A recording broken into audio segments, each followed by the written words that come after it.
Okay, so this is going to be a tier list for newer players, or maybe you just literally just bought the game.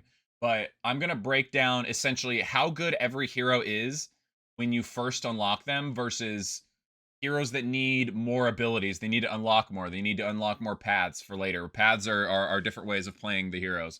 So you're just trying to get in and get heroes that are pretty solid right off the bat so you can really kind of play the game and kind of learn the game. That's what this is going to be for. And at least try to give you a little bit of direction so you know, hey, if I unlock this character, it's going to take a little bit. It's going to take a few shrines for me to, the shrines of reflection to unlock the skills. It's going to take me a little bit to really kind of get the best out of them. So if you don't know who I am, I stream every day. Twitch.tv/MarinerHawk, like 8:30 PST, 9 PST so far. I go for like 5 hours or so. And I have like 1,500 hours in this game at this point, which is way more hours than any sane human needs. So my tiers right here are pretty good from the beginning. So obviously, with every hero in this game, the more you unlock them, the better they become. But there are some that you're going to get at least a decent amount of kind of like what their ceiling is as far as how good they are right from the unlock. They don't necessarily need, although paths or extra abilities might be nice. You don't need them to really feel like you're getting a solid character right off the bat. So these are the ones where if you just want to dive in and have a pretty solid character, that's what this is going to be. So below that, it's going to be solid. Oh my god, it's going to be solid in the beginning, but needs one or two skills. So you're going to get the gist of the hero mostly, but they might need one or two to really feel like they start to kind of take off. Right below that, we're going to have the okay in beginning and could use later paths or skills. So you get sort of an idea of how to play the hero, but they really start to unlock the more skills and the more paths that you end up unlocking later. So these are going to be this is going to be a little, you need none if any. I shouldn't say none, but if you don't need very much. Very like the Shrine of Reflection time or the Altar of Hope time in order to make them good. This is you get you're going to be mostly good. You need a couple though. These tiers, if they feel a little underwhelming, that's understandable, but later you start to feel it. That's going to be a slow start. It needs later skills or paths. These definitely these bottom two tiers here. You probably wouldn't want to have your first or second hero unlock. If you're going to start unlocking heroes, maybe stick to the two or three. Maybe start up here, and then later you can be like, okay, well now that I have these heroes and they're in better paths and they're in better abilities, you know, I have 8 of the 11 abilities or whatever unlocked for certain heroes. That's when I can start adding these guys because it's going to be a little bit of dead weight. And then the last tier here is just going to be suffering. It takes their starting skills are not that great, and it's going to take a while for them to really kind of unlock their full potential. So they're going to be, I'm going to be rating them within the tiers also, so you can get a really good list of at least what my opinion is as far as the order that you would go in if you really wanted to optimize this. Although I wouldn't suggest that. It's just a good idea. Gives you a sort of a good idea. So I'm going to be judging these based on. I'm going to go as little spoilers as possible. I'm going to be judging all of these heroes on their first 5 skills. So the skills that you get right at unlock. And then I'm going to mention, but not give too much info in, of maybe the 2 skills after that. So the first 2 skills that you unlock. And I'm going to be sort of mentioning paths based on, is their first path the best versus is their third path the best. So again, the amount of Altar of Hope kind of candles that you'll have to get into. So I would also like to point out that this is going to be including the Crusader and the Duelist, who are in the DLC. I have chapters in the video, so if you would like to skip these because you don't have the DLC or don't want to buy the DLC, you can do that, or you can pay attention to them anyways. So I'm going to start off with a Bounty Hunter. So the Bounty Hunter is a part-time character in this game. I hope that's not spoilers. You do not get him fully unlocked at any point. The nice thing about the Bounty Hunter is he has basically everything. He has point and click stuns as opposed to stuns that set up like with combo, and he's really, with the exception of maybe like a couple of paths that have like one ability, he's pretty much the only one that has that. And he's good. He cannot heal himself or cannot heal anybody else, but other than that, he pretty much has everything that you would want. He does a ton of damage. He's a lot of fun to play, and I think it's really interesting to see the Bounty Hunter when you kind of take the handcuffs off and say, well, you're only going to have him for one region, because that's how it works in this game, is you hire him for one region. So you're only going to have him for one region. just make him busted. Who cares? Bounty Hunter is a lot of fun. So he starts with collect bounty, mark for death, come hither, caltrops, and flashbang. That allows you to have some flexibility. It allows you to get a pull, get a slow, and a bleed. Really, really solid. And the more that you unlock, he just becomes a lot of fun, becomes more flexible. You can put him in the back, put him in the front, put him in the middle, do whatever he needs you to do. And he's going right at the top. Again, because you should definitely play him when you get a chance, when you get the Bounty Hunter. He's a lot of fun, and it's really nice because he doesn't have to be, he can be busted because he's only here for one. He's only here for one region. All right, so I'm just going to go down the line here like this from left to right. We'll start with the DLC characters, the Crusader. So the Crusader starts with Smite, Stunning Blow, Zealous Accusation, Inspiring Cry, and Rallying Cry. So this is an okay start. The issue is that Zealous is, at least to me, feels like a not super great ability. It's okay, because it does burn and it does combo, but it's just not as, I guess, consistent as maybe... the Crusader has a lot of better abilities, really, is kind of like what I'm coming down to. So Zealous Accusation is a little bit low on the list. Stunning Blow, honestly, is really, really nice to have, though, because it's just a well, not guaranteed, but you know what I mean. It's just a stun off a combo. That's actually really nice, because there's not a lot of ways to stun just in this game in general. And to have it just on a combo is a pretty decent, is a pretty decent setup. Inspiring Cry is very, very nice. The Crusader, long and short of it, is he does everything pretty well, and his skills are really, really set up nicely. But the underwhelming ones kind of are in the start. The only AoE he has is a burn, when really he's more of sort of a off tank, support, but also does a decent amount of damage with Smite. And Zealous doesn't really do a ton. Rallying Cry, although it is a nice ability to have in the start, for sure. It is a little situational, so you have this thing where you have 4 skills. You might use Zealous, but probably not. And then Inspiring is nice stress heal, but again, you're not using it every turn. Stunning Blow, you're not using every turn, so you really just it kind of just turns into a smite bot. That being said, the Crusader later on is absolutely fantastic when you start to unlock everything and you start to unlock his paths. But starting off, he's okay in the beginning. He's okay. He's not bad to have. He doesn't really, you don't get too passionate about him playing him on. But I promise you, once you start to unlock his skills and start to unlock his paths, he's really, really good, and he's legitimately one of the better. I had somebody explain it he's like the flex tape of Darkest Dungeon 2 as far as comps go. Like, once you unlock everything, whatever you need, he can fit in there somehow, either with one of his paths or one of his skills. Crusader, very good. Starting 5 skills, kind of meh though. All right, so next up we have the other DLC character, the Duelist. So the Duelist, she's a very intricate character. She has her aggressive stance and she has her defensive stance, and her abilities do different things based on which stance that she's in. So she's definitely the most, like, the high skill cap, sort of, as far as like the amount of knowledge that you need to have in order to play her really kind of like at her fullest. I like the Duelist a lot. I'm going to be making a guide on her a little bit to sort of simplify her. I'm not going to pretend that I'm the Duelist master or anything like that, but I do have a lot of hours trying to get her at her best and trying to get her to understand. So I can at least kind of like sum it up for people. So she starts with Touche, Feint, Disengage, Flick, and Preparation. So the issue at the core with the Duelist is that because she's so intricate of a character, she needs all her abilities in order for you to be able to because there's a lot of different ways that you can play her based on stance or based on path or based on exactly what you're trying to do. And when you don't, you get the handcuffs on. So you really don't. Her better abilities are later, and her better paths are later. You really don't learn a lot about the Duelist early on, and if anything, it might honestly arguably sour you on her. And I think that's an issue. Although that being said, with a hero as intricate as this, I don't think there was any way that her best 5 skills would be in the beginning, and then also she would feel fulfilling later. So the best way that I would explain it with the Duelist is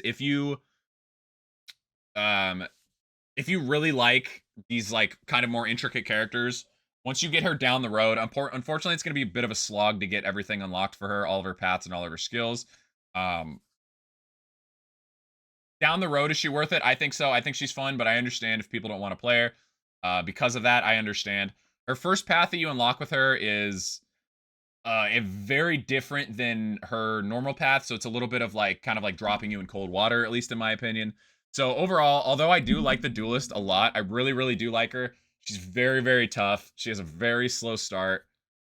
She's very tough to when you just unlock her, really, because you're trying to learn the aggressive and the defensive, but also you don't have all the tools at your disposal to make really good advantage of those, take advantage of those. So, though I do love the Duelist, and I think it is worth the time, I would absolutely, if I was just starting out, not go for the Duelist unless you really, really love her and are willing to deal sort of kind of with that frustration. Next, so let's get into the Flagellant from the first game. If you played Flagellant in the first game, he was Bleed. He's now Blight in this game, which I actually think is a really interesting character arc. He starts out with Punish, Fester, Deathless, Endure, and Lash's Gift.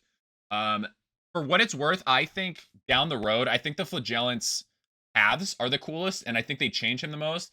And the Flagellant is what the path system is supposed to be, where it amplifies some parts of his kit, but it also switches it around. And it changes a lot of abilities. The Flagellant is really, really, really cool. Unfortunately, right when you unlock him, you're not going to see why he's so cool. The later paths that you unlock and the later skills you unlocked is really, that's when you really, really start to get him going. So he's going to feel, when you just start him, he's going to feel like, what is his niche? What exactly what he does? And I would compare him kind of with the Crusader in that sense. Without spoiling too much, they both get taunts down the road when you unlock abilities. So that's when you really start to see them kind of like flourish as tanks and sort of like supportive tanks. Fester is a nice ability to have, but it gets outclassed pretty early as far as other skills to have. While it is very nice to be able to have corpse clear, especially early, especially right when you just unlock him. Down the road, there ends up being better skills. So right off the bat, you get this sort of weird. He's pretty supporty right off the bat. He doesn't do a lot of damage. He doesn't do a lot of blight because he only really has punish to do that, and Fester, I suppose. Deathless, it's like Deathless is a decent heal, but it's not great. And Endure is a decent stress heal, but not great. And Lashes is a decent support ability, but not great. So he's sort of all over the place right when you unlock him. That being said, the Flagellant is legitimately, I mean, he's legitimately one of the best heroes in the game, if not the best. And he's really, really cool, is pretty much the long and short of it. They absolutely killed it with the Flagellant. But you don't really see the passionate right off the bat, unfortunately. And again, I would absolutely consider him to compare him to Crusader in that aspect. But as you start to unlock paths and skills with him, you'll really start to see why exactly they are as the Crusader and the Flagellant are as seen as highly as they are. All right, so next up we have the Grave Robber. So Grave Robber from the first game, she starts with Pick to the Face, Thrown Dagger, Flashing Daggers, Poison Dart, and Absinthe. This legitimately might be one of the starting, at least from a damage aspect, probably the best damage start in the game, or best 5 abilities in the game from a damage aspect. Really, really solid. The only negative, I guess, would be that I guess Flashing Daggers is okay. It's not great. It clears tokens, which is nice. Hitting the middle two is a little bit weird in most comps, because you typically have the enemy comps that you go against. You typically have the 2 enemies that are frontliners and the 2 enemies are backliners. So you would kind of rather hit both frontliners or both backliners, not like a mix of the two. But that's just kind of me being nitpicky. The fact that you get melee, Pick to the Face, and you get Poison Dart and Throwing Daggers to be ranged is pretty good. So she has a mix of damage. Again, if I was being nitpicky, Pick to the Face can't be used in the 4 rank, but it does kind of make sense. But then at least if you're using her in the 4 rank, you lose an ability right off the bat, which I guess kind of sucks. Not the hugest deal in the world. Absinthe gives her some self-reliance, which in this game it just feels very, very important. So she's fantastic. I would say that her first path that you unlock after Wanderer is you could make an argument about whether it's her best path, but it's definitely her most consistent path. So that is a really, really plus. Putting time into Grave Robber, putting shrines into Grave Robber will be a very good opportunity. The only, I guess, the knock against her would be the sort of like lunging from the first game that's sort of like kind of dancing around and doing a lot of damage. You don't unlock those skills till later. So if that's really how you enjoy the Grave Robber, it's going to be a little bit a knock on her. It's going to take a little bit, but you are definitely not dragging dead weight on the way there. She's really, really good. You could easily, if you want, you could put her here. You could put her here. I am going to put her in kind of this B tier just as a sort of a knock. Just because it takes a bit for her to, like I said, get that sort of like dancing around because it's some of the later skills. But overall, put her wherever you want. Legitimately one of the most solid, well-rounded heroes in the game. And especially, as you'll see, there are some heroes in this game who take a little bit of a time to really start to unlock and really start to get into. She is not that. So it's really, really, that's a good plus. Let's get into the Hellion from the first game also. So Hellion starts with Wicked Hack, Iron Swan, Barbaric Yop, If It Bleeds, and Toe to Toe. Having Wicked Hack, just like in the first game, if you played the first game, Iron Swan, I mean, there's not a lot of abilities in this game that can do a lot of damage to the back rank from the 4 rank. Mostly it's like there are dots. So to be able to take a hard hitter like the Hellion and be able to just bop the 4 rank is really, really nice. Iron Swan, when you master it as a combo too, which can set up for some really good things, like from a stun from like a pistol shot, from Highwayman or a daze, depending on whether you master it or not. The Hellion is very she's pretty straightforward. If you have all of her skills unlocked, you don't really do much fancy with her. She pretty much just beats the hell out of. She is one of 2 characters alongside the Leper that starts with the taunt. So especially as you're still learning the game, to be able to direct the enemy's damage a little bit can save you in some situations so that your Plague Doctor doesn't explode or whatever. So Hellion right off the bat is solid. I'd take a little bit of points away because If It Bleeds is not a great ability, and it's one that you can't use in the 1 rank. And also Barbaric Yop is in my opinion, a little bit of a weird ability. You don't have any way, with this initial 5, you don't have any way other than mastering toe-to-toe and using it to get rid of the winded tokens. So it kind of makes you not want to use Barbaric Yop too much. But that being said, she's relatively straightforward. I mean, even if you just literally had Wicked Hack and Iron Swan, she would still be a good hero. Her best path, at least at the time of recording this, because they're going to go through and redo some of the old heroes. Her best path is the first one that you get. So Hellion, very solid. You don't ask her to really do too much. The first ability that you unlock is really, really nice. And I'm going to go ahead and throw her. I'm going to throw her like here. She is solid. She is solid. But there are some skills, there's a couple skills later that you unlock, and it feels really, really good. But that being said, she's a solid hero in the meantime. Just the only knock against about her would be, again, If It Bleeds, although it's good if you get shuffled. If It Bleeds is not a crazy good ability. Yop is not a crazy good ability, at least in my opinion. But I am a little bit... If I have a damage dealer, I want them doing damage. I don't try to have them go too... like versatile, like with the weakens that Barbaric Yop does. But overall, she's solid. You can do a lot worse in this game as far as unlocking. So we get into the Highwayman next, also from the first game.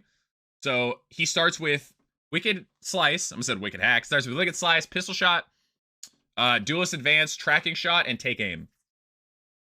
That's a solid starting 5 right there. Similar to Grave Robber, I'd say he does a little more damage than the Grave Robber. Similar to Grave Robber, he has a melee ability and he has a ranged ability, so that's nice. As I said earlier, from the hero side, at least at this exact moment, there's not a ton of stuns in this game. So to be able to, any hero that has a stun off a combo, which he does on Mastered Pistol Shot, or even just a Daze, can really put you, kind of similar to how I mentioned with Taunt, it can really put you into... it allows you to control the game a little bit more, and it feels a lot nicer and can get you out of some really rough situations. He starts with a riposte. With the Duelist Advance, he allows you to do a little bit of shuffling if you wanted to do that with the Duelist Advance, although he doesn't have a way to move back. He's very solid. He doesn't have a way to move back now, I guess I should say. But tracking shot, kind of like how I said about Hellion, I tend to, if my hero is going to be doing damage, I tend to kind of want them fold into doing damage. Although tracking shot is a decent ability to have, it's not his best by any means. There definitely is a lot of abilities better that he gets nice. He's worth putting the time into. He's worth putting he's worth putting the shrines into. Very, very solid. He starts off pretty strong. Again, he really does unlock kind of down the road a lot of better abilities. He's solid. His paths end up being very good. And he's worth the time just early on. Yeah, he's good. He's good. He's good. He's not great. Pretty solid though. So I'd say put him above Hellion. I'll put him above Hellion. Why not? So let's get into the Jester. So the Jester, again, from the first game, he starts with Razor's Wit, Fade to Black, Slice Off, Battle Ballad, and Inspiring Tune. So with the Jester, you get, if you wanted to do it like with a Duelist Advance, it gives him a little bit of shuffle ability because Fade to Black moves backwards, Razor's Wit moves forward. So you get a little bit of kind of like dancing with that, which is really kind of nice. You get a bleed. You get a bleed ability, Battle Ballad, which can fix shuffles, which shuffles early on can be kind of brutal because you don't have all the movement abilities at your disposal just in general, kind of like among the team. And then Inspiring Tune, stress, any kind of like how I talked about with the stuns and the stuns and the dazes.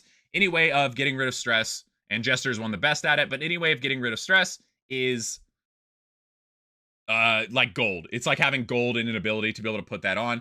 It does 2 right off the bat, or it heals 2 stress pips, although it does have a threshold. They have to be at least 5 or higher, and then to have 3 on one ability when you master it, Inspiring Tune, very, very, very good. His abilities, he gets a couple abilities later that are legitimately some of the better abilities in the game, so I guess it's like a little bit of a knock against him for that. But that being said, right off the bat, right out of right out of the box, if you will, it's solid. His first path that you get is, again, at the time of this recording, maybe he's reworked, but his first path is best overall path. It's literally just like Jester plus. So Jester overall, solid, very solid. Let's put him above Highwayman. Why not? I'd say if nothing else, because he at least has an ability that helps other heroes, which can be in a situation where you get shuffled for some reason, can be really, really helpful. All right, so the Runaway, the only non-DLC character who was not from the first game, I guess, depending on how you feel about the Flagellant. The Runaway starts with Searing Strike, Firefly, Smokescreen, Run and Hide, and Hearthlight. I love the Runaway. Some people have some negative opinions about her, and I think it starts with because, man, she's rough when you first unlock when you first use her. She is rough. Searing Strike and Firefly being opposites of each other, Searing Strike being the frontline burn ability, Firefly being the backline ability, is going to, you lose one of your abilities kind of like right off the bat. For what it's worth, Searing Strike is essentially it does not do the damage of like a Wicked Hack from with the Hellion, but it does do a dot with it, so it's not too bad. Smokescreen, legitimately one of the best abilities in the game, so that's kind of a saving grace for her to be able to combo and blind, and then when you master it, it's 2 blinds and a vulnerable. That is a really, really good ability. Do not overlook that, how good that is. There's not a lot of regen in this game, so Run and Hide, having regen and be able to stealth is kind of nice. And then Hearthlight is pretty underwhelming ability, but it does ignore dodge, so that's nice. So you get into this situation where essentially when you unlock her, you have 1 damage ability, Hearthlight, which is okay, but situational at best, Run and Hide, which is okay. It's a nice ability, but it as a starting ability, it's kind of rough. And then you either don't have Searing Strike or you don't have Firefly. So again, Smokescreen is one of the better abilities in the game. Her first path that you unlock is pretty solid. I would say, at least in my opinion, the best path that she gets is her last path, which is going to be a knock against her.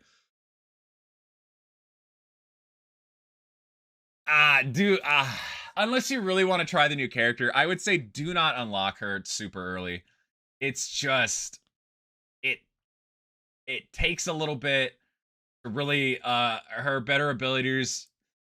There's a couple abilities that are pretty forgettable, and she has a couple abilities that are really, really good, but it takes a couple of shrines to get there. Though I do think if we were doing, if I was doing this tier list based on just the ability of the hero as everything unlocks, she'd be a lot higher. I am a Runaway fan. I do like the Runaway a lot. Starting out, she's really rough though. So understand if you're unlocking her right off the bat, it, at least in my opinion, is going to take a little bit. I would say make sure you have somebody like a Grave Robber or somebody like a Highwayman, really any of like these tiers up here that has some abilities and have some paths, and understand that when you're bringing the Runaway along, it's going to be a little rough. I love her, but yeah, she's rough to start out with. So let's start with everybody's favorite Chad from the first game, the Leper. Starts off with Chop, Purge, Withstand, Solemnity, and Reflection. Excuse me. If we're looking overall, he has a couple abilities as you unlock everything that are really don't get used a lot. And I don't want to say filler, but like they kind of feel like filler. But that being said, almost every ability that you have, there are a couple of nice abilities later. Almost every ability that you need right off the bat. Purge is actually really nice because it allows you to clear corpses. AoE clear corpses where there's not a lot of opportunities as soon as you unlock heroes.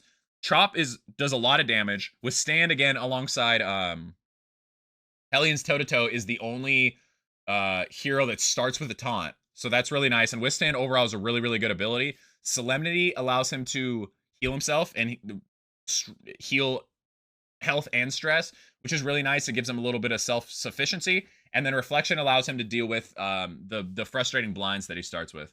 That's the only issue is, for what it's worth, Leper is a little bit more of an intermediate character. I would say probably alongside like the Flagellant, definitely the Duelist, where he's going to be frustrating if you play him right off the bat because of the blind mechanic that he deals with. You know, the long and short of it is that he gives himself a lot of blinds through his abilities and through combat start, and the blind tokens are 50% chance to miss.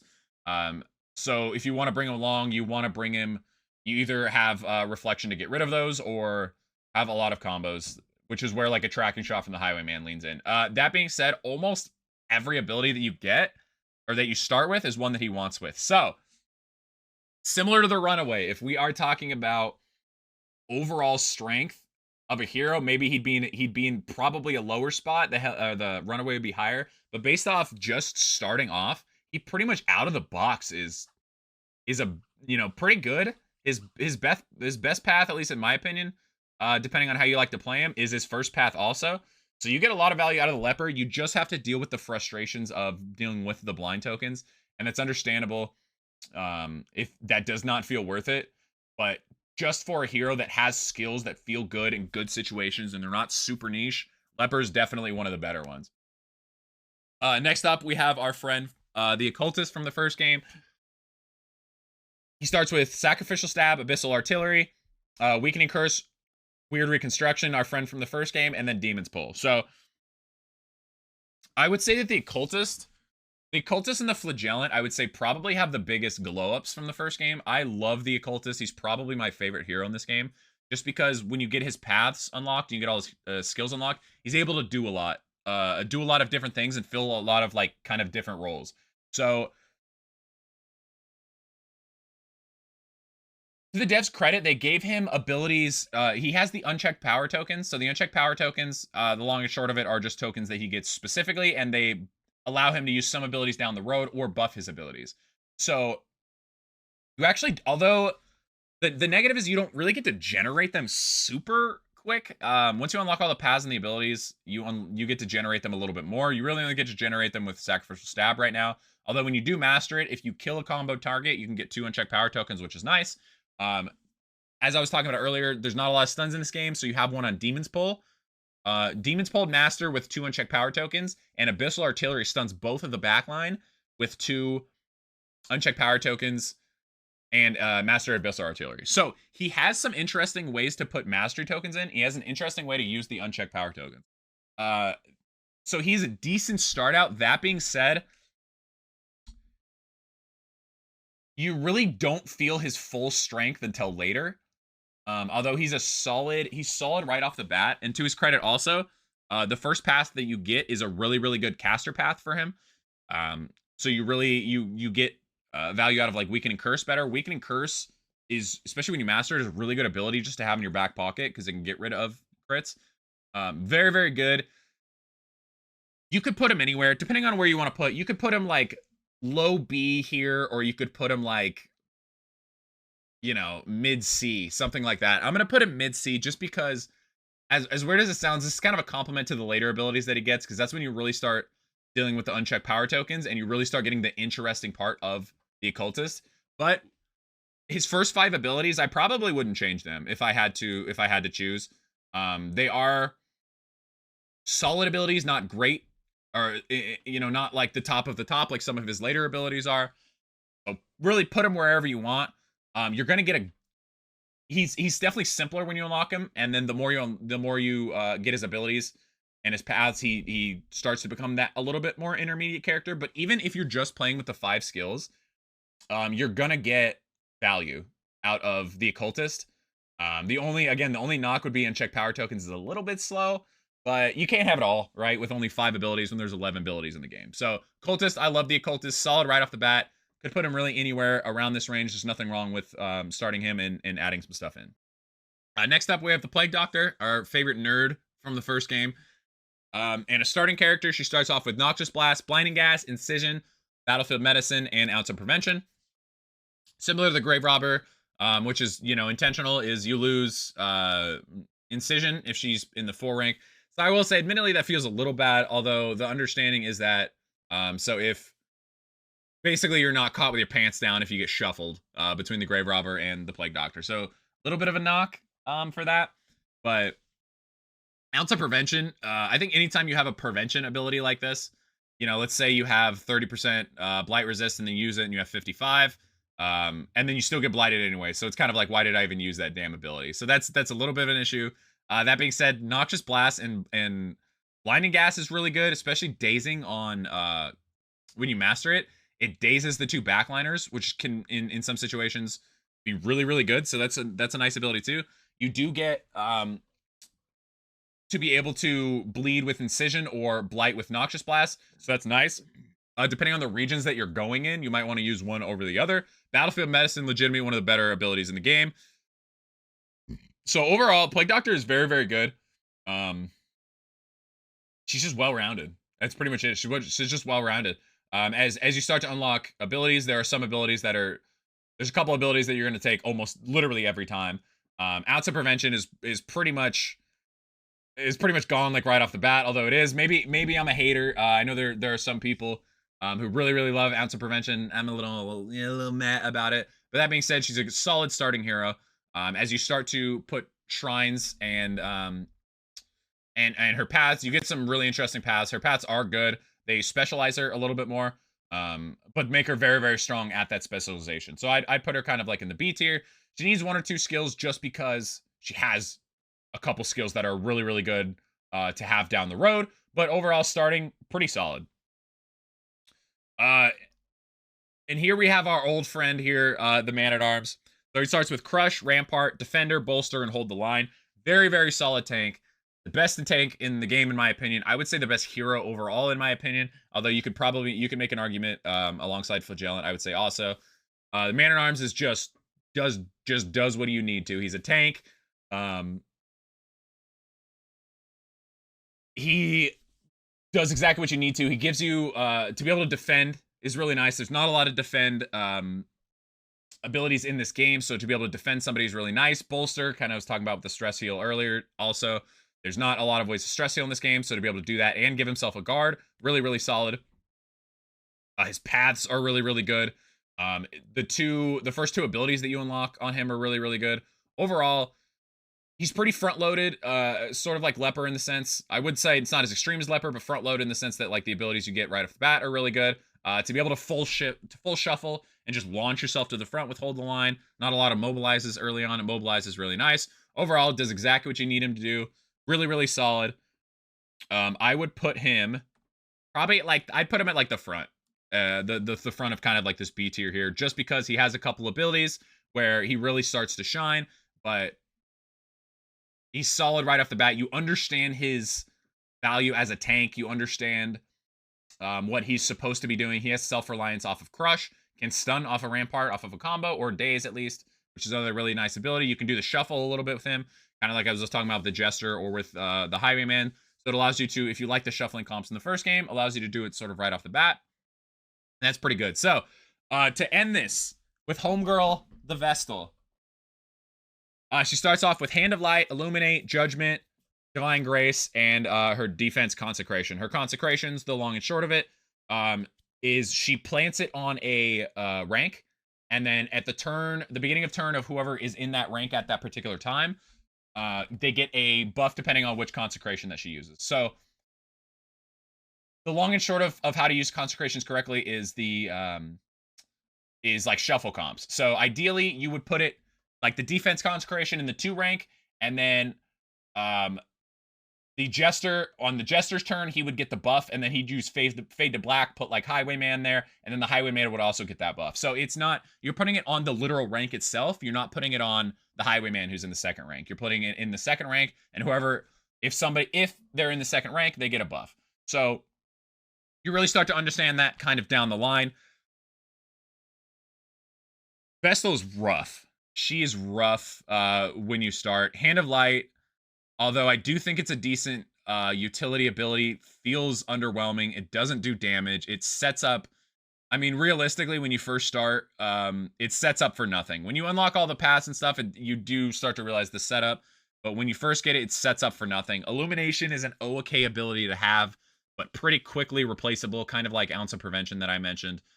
Judgment is very good, but if you put her in the back rank, you lose Hand of Light, so that feels a little bad, although Judgment's very good.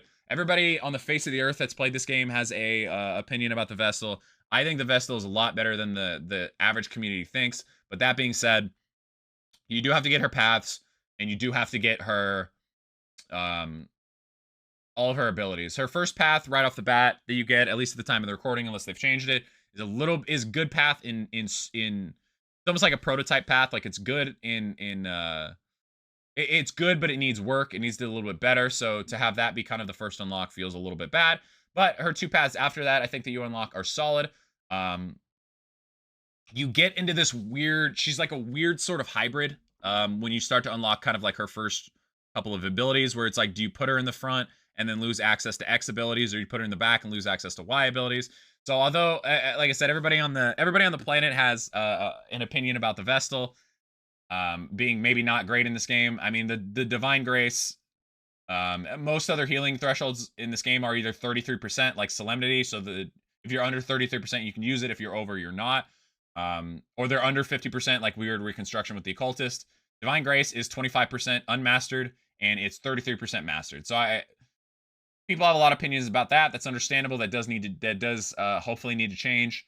If you look at the Vestal as a sort of through the lens of she was way too much in the first game and needed to make sure that she was borderline game breaking in the first game. You need to make sure she wasn't game breaking in this game.